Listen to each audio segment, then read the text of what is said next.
highly recommend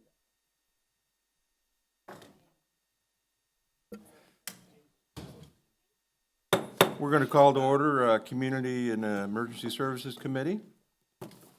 We have a quorum here. And will you bow with me, please? Dear Lord, we ask you to come dwell with us as we consider matters before us. We thank you for your mercies, your blessings, and the good people that we have around us to do the work for this county. Please protect and cover our first responders, our police, and our military, and all those who are in need. As he sings humbly, amen.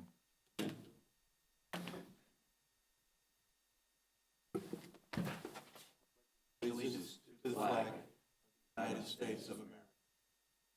Republic for God, visible.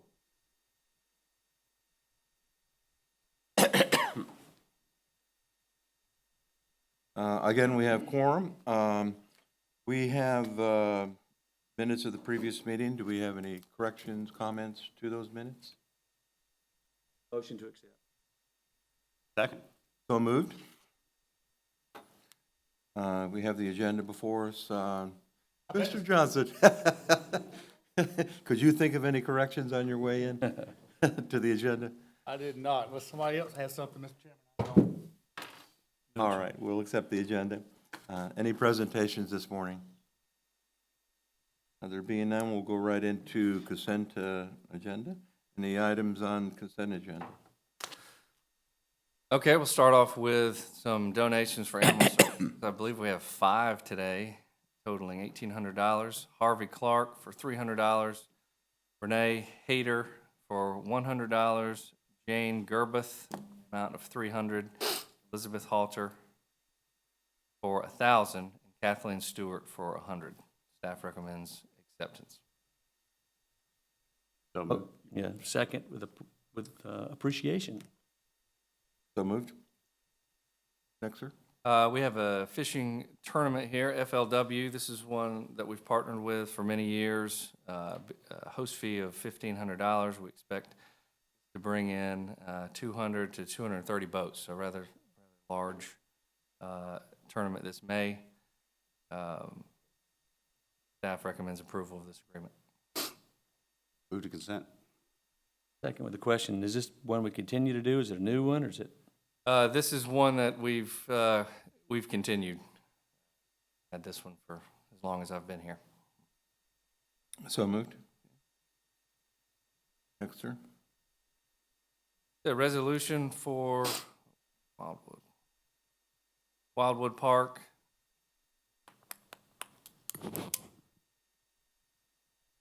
Wildwood Park fee increases. We want to, it's been since 2012 since we increased the fees out at Wildwood Park. So we were very, very low compared to other campsites in the area. We'd like to increase the daily rate from $20 to $25 per night, as well as tweak the way we're doing memberships.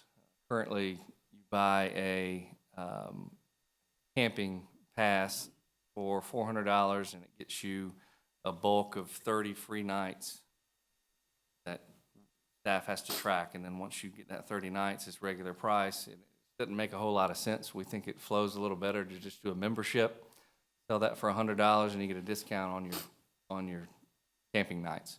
Additionally, you also get a golf cart pass for a year. And probably the most attractive part of it is your ability to book 12 months out if you're a member as opposed to 6 months. So we think people will probably take advantage of that. So we'd like to recommend those changes for approval. More to keep up with? No, this fits better into our automated system. So once we put people in as members, as they book, it will automatically calculate those discounts and necessary fees. Whereas the other way to do it, we found no good way of, it was just so strange, no good way of tracking that. So this will be more automated.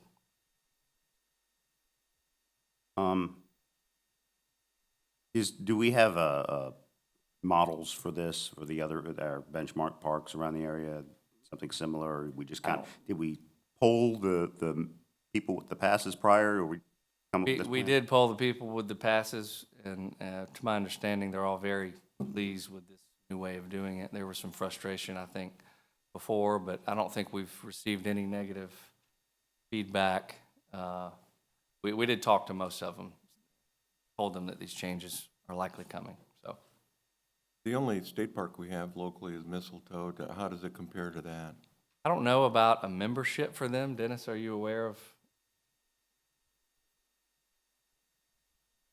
There's some, this model lines up more with what you're gonna see.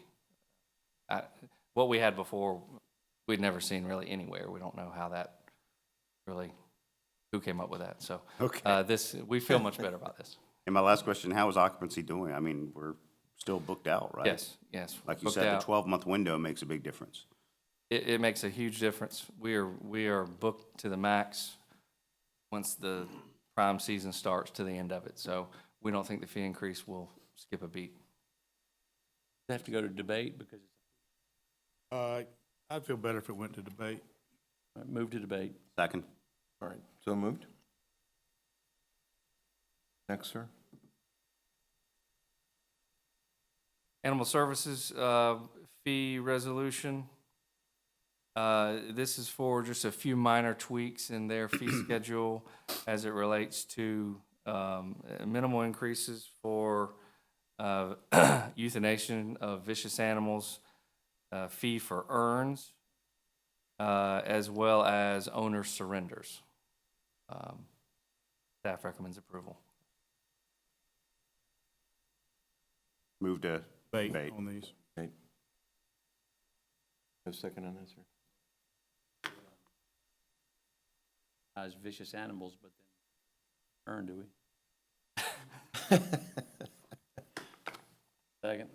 No, if the owner wants one, I guess. I mean, For another $18. Dollars is big yeah. one.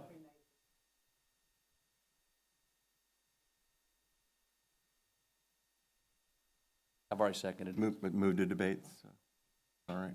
Next, sir. One more fee resolution here for Savannah Rapids Pavilion and the Exhibition Center. Minor rate increases for some spaces downstairs at Savannah Rapids Pavilion. We recently did some upgrades to those rooms, replacing the floor and some paint, and it really made a big difference down there. So Sandy feels like we've increased the marketability of those rooms a little bit, so we'd like to increase those fees, as well as ticketed events, the base fee for ticketed events, primarily at Exhibition Center, increase those a little bit. We think that'll give a 4 to 6% revenue increase over a year. Staff recommends approval.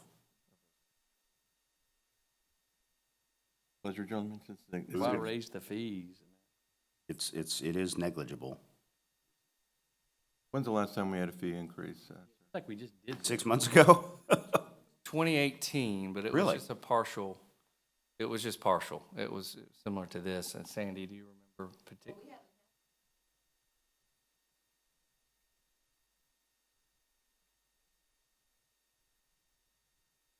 And what we have to remember, this is self-sustaining. We don't Yeah.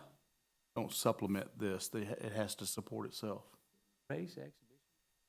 There was a large package of all the fees, including the parks and all that. I thought this was included in that. That was what, middle of last year? Yeah, so I know we had one in 18. I'm not sure about the exhibition center. I know we changed some of the procedures at the exhibition center as far as the load in, load out, Correct. and that sort of thing. But I Changed if don't believe it you, was the fee. Is that right, Sandy?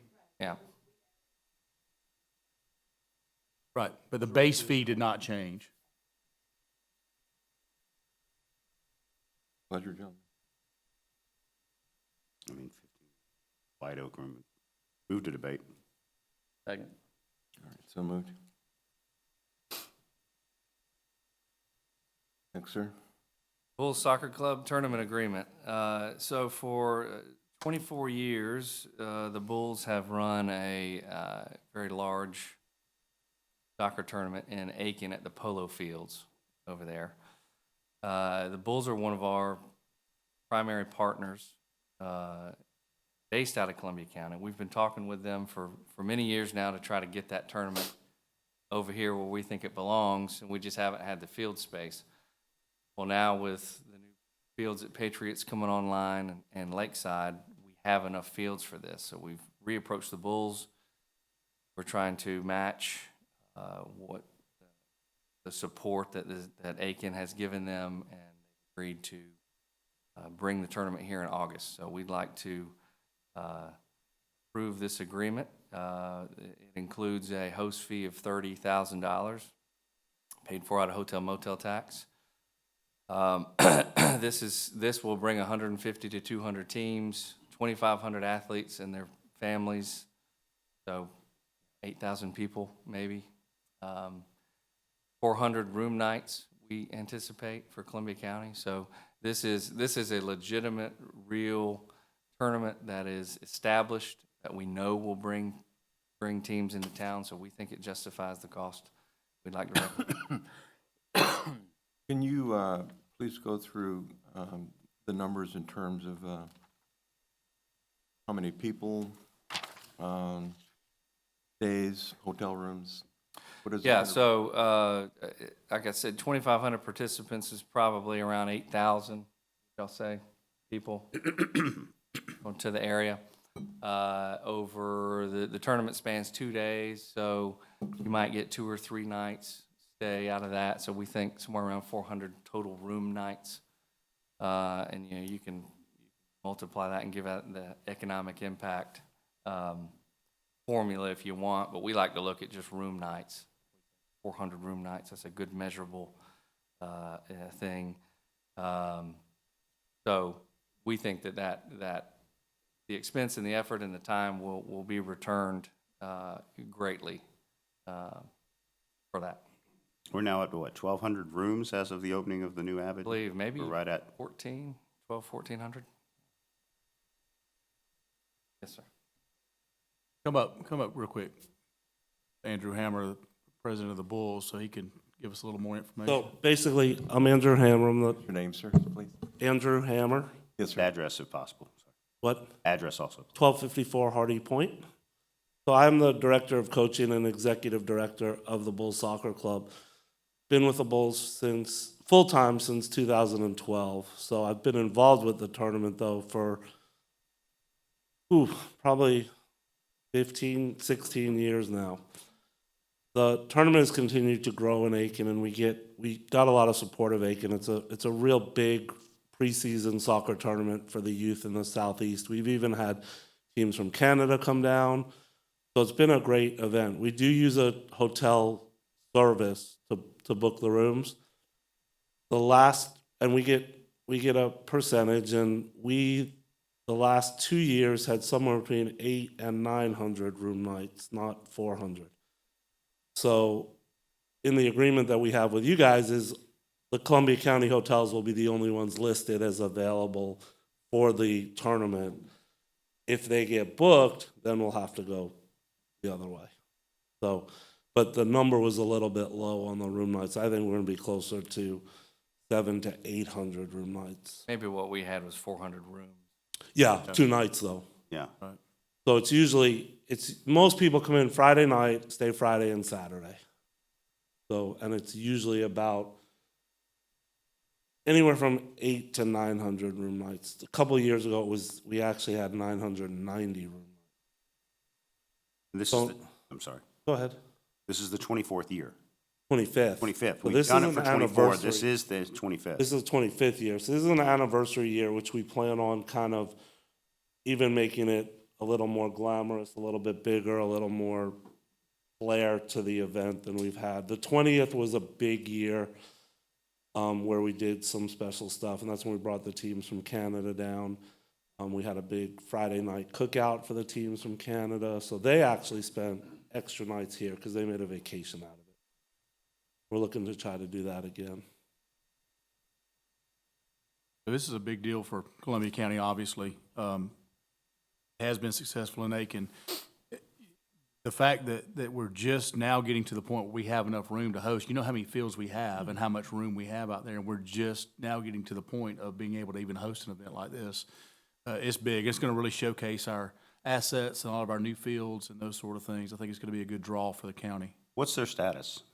Sorry? The new fields, what's the status? We're ready. I mean, we're Are ready. they already up and running or? No, What's their projected online? We're scheduled, we're gonna schedule on those fields at Patriots this spring. Okay. We expect that to be turned over to us within weeks. Lakeside's a little bit behind, but, so we won't have it for the spring, but by So- August, certainly Lakeside. Yeah, no, it shouldn't even be close. I just wanted to verify. Okay. Move to consent. Second. Thank you, sir. Thank you, and I'm glad you won't have to dodge those divots on the polo field. All right, anything else? Let's see. Fire and Emergency Services? One item for you. Fire Services would like to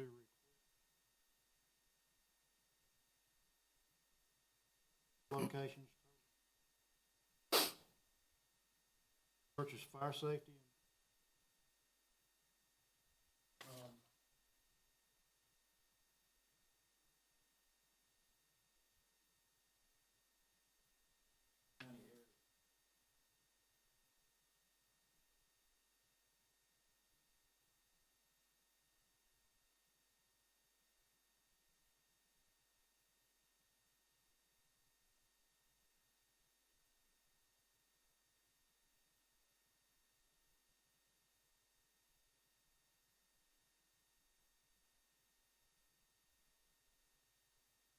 Hot Road.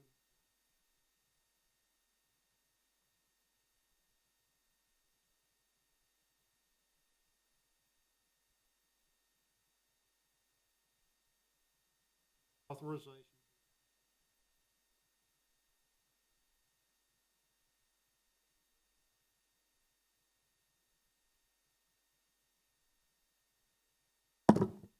Thank you.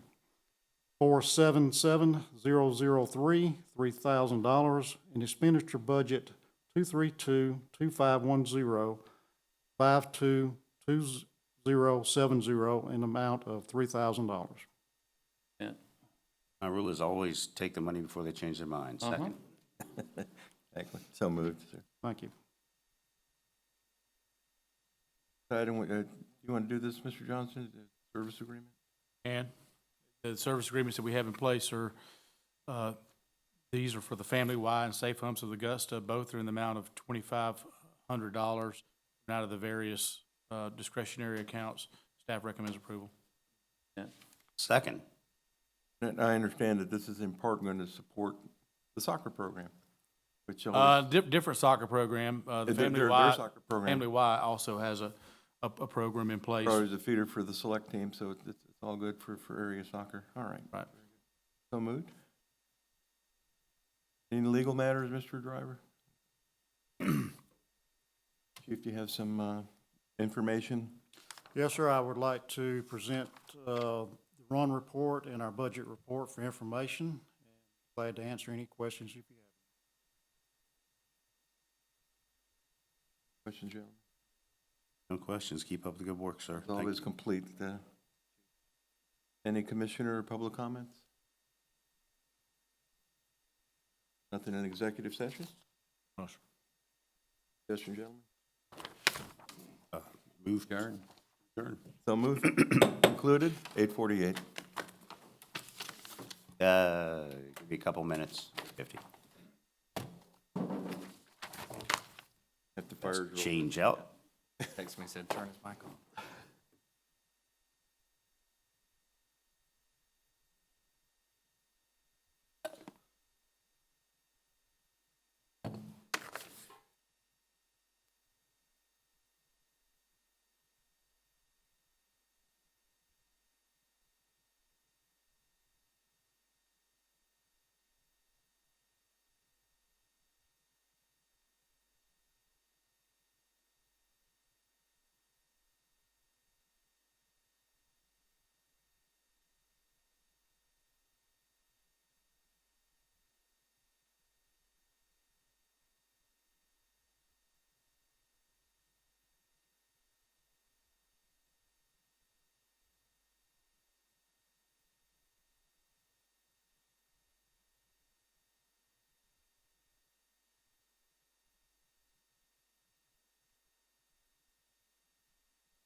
together this meeting of Proposed Development and Planning Services Committee. I'm sorry, the Development and Planning Services Committee. It's the proposed agenda. I apologize. For January 28th, having already dispensed with the invocation and the pledge, records show that we have a full quorum with all members present, and we will move straight into approval of the previous minutes.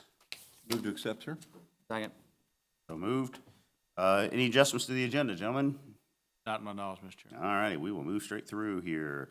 No presentations, nothing on consent, straight down to the change order on debate. Thank you, sir. Change order number 2, this is for the metal building we're currently building, or we've just finished building out of the sheriff's complex. This is a deduct change order. We're taking away 4 inches of crush and run gravel around the site. We're actually gonna do that with staff, instead of paying the $26,000 to the contractor. So this is a deduct in the amount of $26,000. Staff recommends approval. Second. So moved. Development.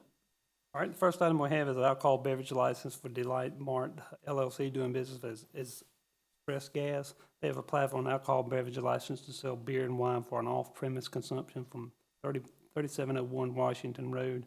They have provided all the required information and posted the property as of January the 17th. Staff recommends approval of the license at the February 18th BOC meeting. Move to consent. All right, the second item we have is. Second. Not get ahead of it. There we go. Moving it Got a on. second. All right, so moved. Now, sir. All right, the second one we have is an alcohol beverage license for Seoul Korean Kitchen LLC doing business as Seoul Korean Kitchen. They have applied for an alcohol beverage license to sell beer, wine, and distilled spirits for an on-premise consumption from 4408 Evans to Locks Road, Suite M. They have applied and provided all the required documents and information we needed, posted the site on the 17th, and staff recommends approval for the license on the February 18th BOC meeting. Second. Moved. All right, alcohol beverage license for CaterWorks Events and Hospitality LLC. They have provided, applied for an alcohol beverage license to sell beer, wine, and distilled spirits from on-premise consumption from 777 Jones Creek Drive. They've provided all the required information and posted the property as of January the 17th. Staff recommends approval for the. And the applicant is Melissa Monday. He owns the company. What's going on? Mark bought it. So Mark, They're trying to make a restaurant out of it? Mark Herbert bought the clubhouse, and the way that it's currently zoned, and there was some subsequent zoning, but it allowed them to continue to operate as a clubhouse, even though the golf course is closed. It allowed them to operate as a clubhouse, so food and beverage out of there. And then he got another approval to allow him to do his catering out of that facility. So what they're trying to do now is just open the restaurant back up minus the golf course, obviously, to serve the neighborhood. I don't know if that's going to be successful, but that's going to be the attempt that they have in place. And he has been applying under his CaterWorks license and working with other vendors to get temporary alcohol permits when he had events in the clubhouse. This will clear that up a little bit and allow him to conduct the business that he's approved for in the clubhouse. Move to consent. Second. So moved. Sir. Planning Services. Have a request here for ancillary dwellings, 5007 High Meadows Drive. The applicant is requesting to construct 2 additional ancillary dwellings on the property.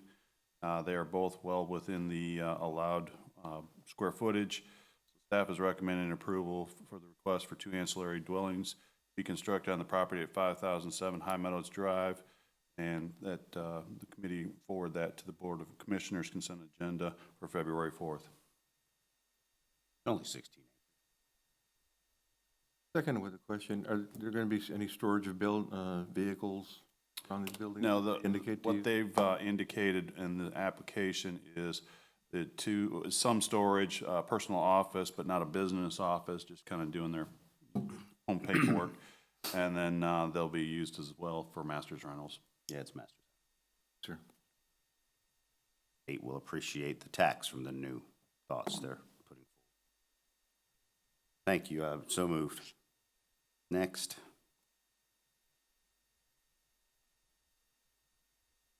Vision. Vision 2035, five-year update agreement with Goodwin Mills Kaywood.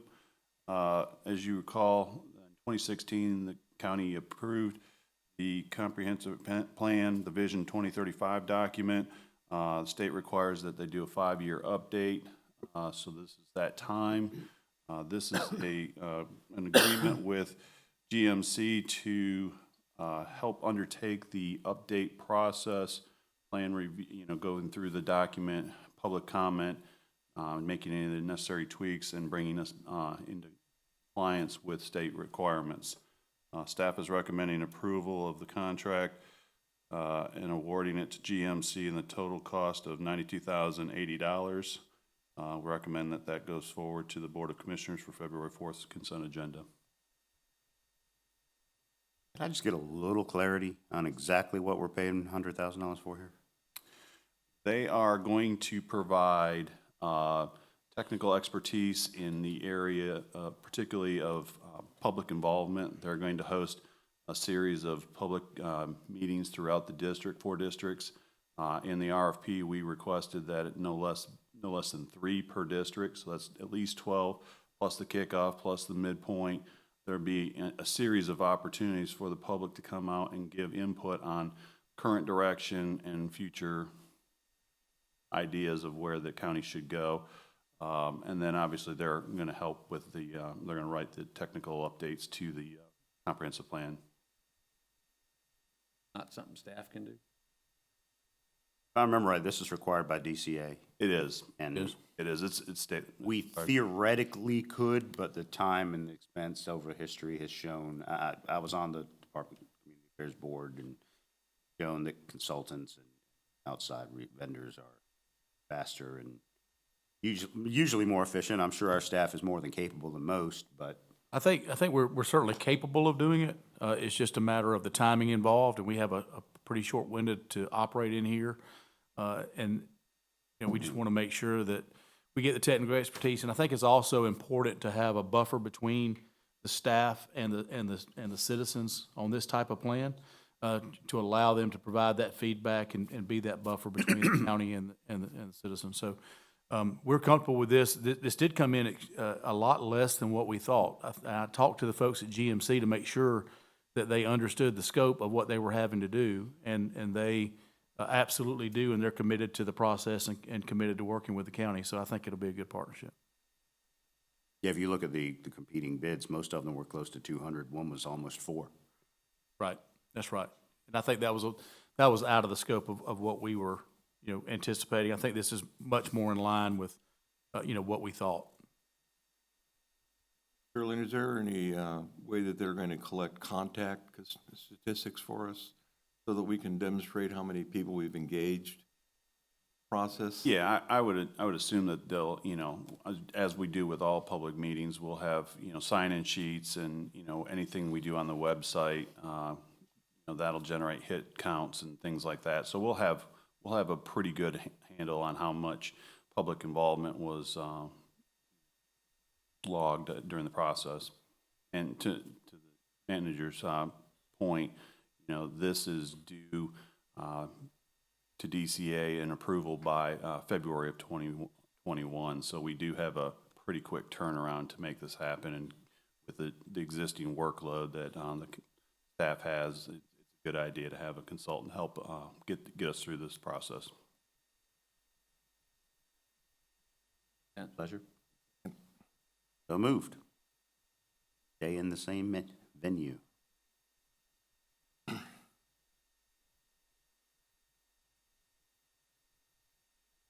Mr. Blanchard,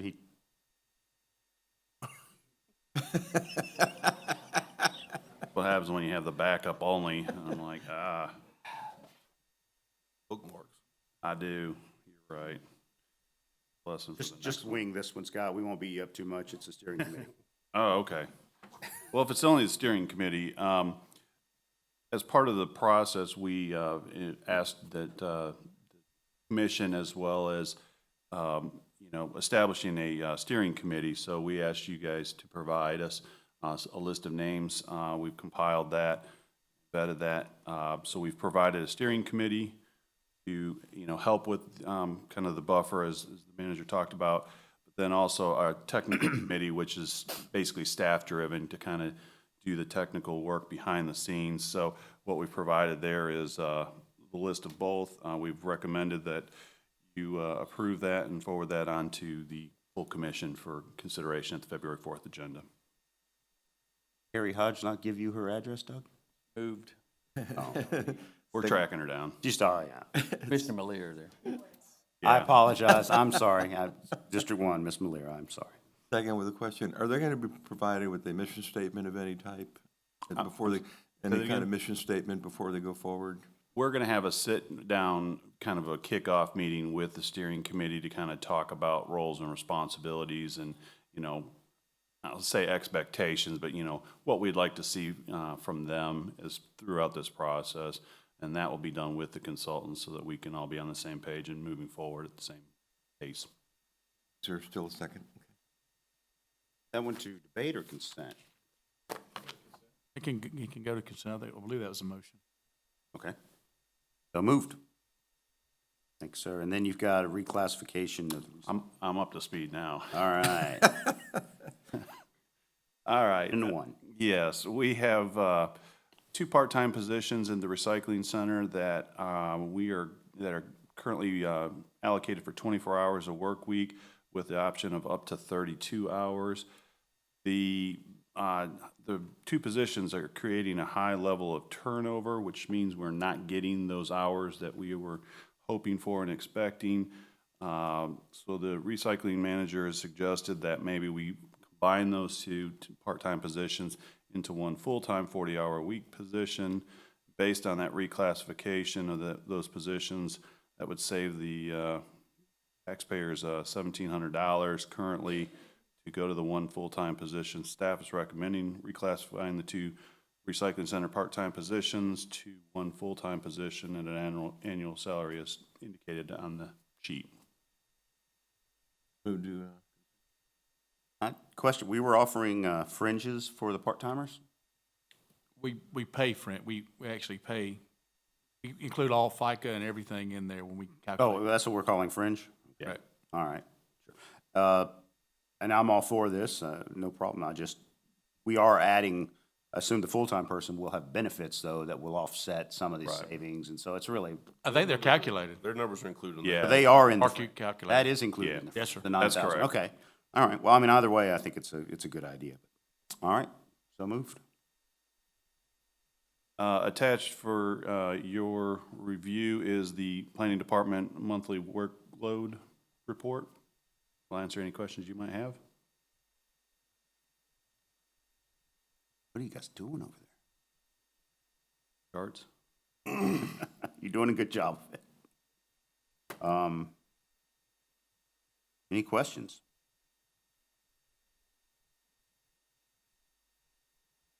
I guess not. All right. Anything else? Also included is the November plan review workload measurement monthly report. I'll answer any questions you might have there. I will point out that given the holidays that fall within that, there were a couple extra days on the average review time, and we had a couple of larger projects in that process, not out of reach. Almost everything's still within, what is that one that seems to be lingering? Do you know? Don't off the top of my head.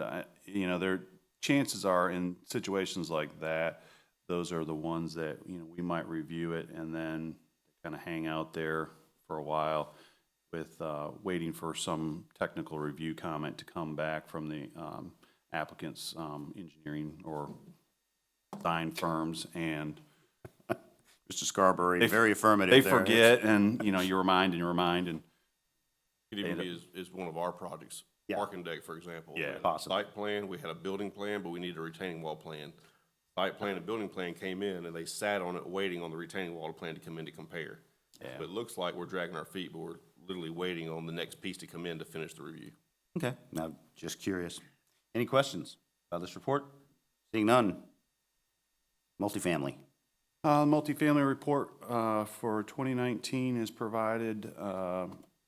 There were no new apartment projects for 2019. We did approve a couple, or one particularly at the end, that none were under construction in 2019. So you see some of the undeveloped, again, townhomes. We have a few underway still. Not many, none of them were, no townhomes were approved in 2019. Then you see the inventory, what's built, what's underway, what's currently undeveloped as far as apartments, and then the overall inventory for Columbia County, townhomes as well. No, please clarify. On the apartments underway portion, there, you'll see a talk of Canton Park being under construction. It's off Riverwatch Parkway just before Blue Ridge Drive. Mr. Johnson and I have met with the owner, and he has told us that he does not believe he's gonna build those apartments. He believes they can stick with townhomes, so. Haven't seen that. He still has the zoning for it, but he's told us he has no intention of building. Right. Now, what we're considering undeveloped, that is just existing inventory regionally in those character areas. We've got locations and names based on the planning, the zoning map, correct? Is that what we're calling undeveloped? Right, so 2168 in apartments, and what was it, 1,000, Yeah, if you look at the spreadsheet charts, 1,100. yeah, if you look at those, you'll see where exactly those are, number of units, total acres. That's where those numbers come. I like this report. Thank you. I don't know that I've seen it, but thank you. I like this. Yes? Right? And the 2019 Planning Commission year-end report, and then obviously as part of that, also the multifamily report. Can answer any questions. I will point out, about 3-4 slides in, the residential rezoning request success rate.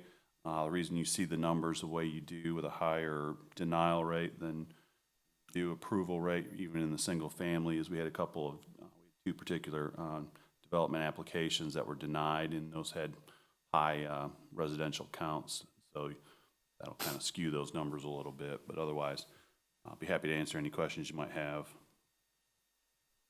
That's really have been making charts. Somebody over there got their PowerPoint certification. Good. It's good. I like it. That success rate chart, I think that's very telling. Assume that they walk in here and get whatever they ask for, and it does the exact opposite. Yeah. I mean, it wasn't as if we didn't approve anything through the course of the year. It's just the two big projects kind of really made it clear that you don't always get what you ask for. Questions? All right, take for information. Yes, sir. Yes, sir, Commissioner.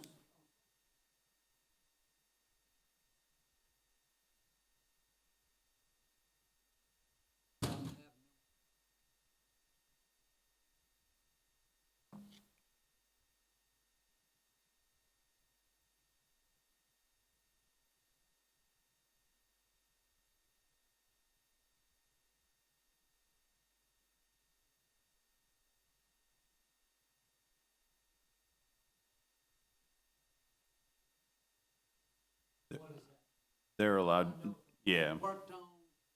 Yeah, if they're still, active developments, so if something's been approved and it's not been developed for a year or so, something like that. All right. I'll defer to the county attorney then. Can I get a copy of this report emailed to me separately, please? Outside of the package? Thank you. All right, anything else for Mr. Sterling? Development Services. All right, the first report we have is the 2018-2019 Development Services Report. A copy of that's attached for your questions. Taken for information. All right, and the next report is the December 2019 financial report, and a copy of that's attached for your information. We still have money. Yeah, we have Taken money. for information. Alcoholic beverage. And attached to that is a copy of the temporary alcohol beverage permits for your information. And questions? Seeing none, thank you very much, Mr. Carberry. Any comments, commissioners? Public? Staff? Point of clarification on the part-time recycling attendants. The actual motion says annual salary of $34,195. That is not correct. We're going to. 24.9 plus bennies. Correct. That's the benefit package. We're going to correct that when it's on your full agenda. So I just want to point that out to you. It's not 34,000. Thank you. Any other comments? Questions, rebuttals? Okay, seeing none, may I have a motion? There is no executive session. Motion. You are dismissed and adjourned. Adjourned and dismissed, one of those. Whatever. Pat, copy me on that. I told her to give all y'all, full commission will give it. Legal counsel here told me that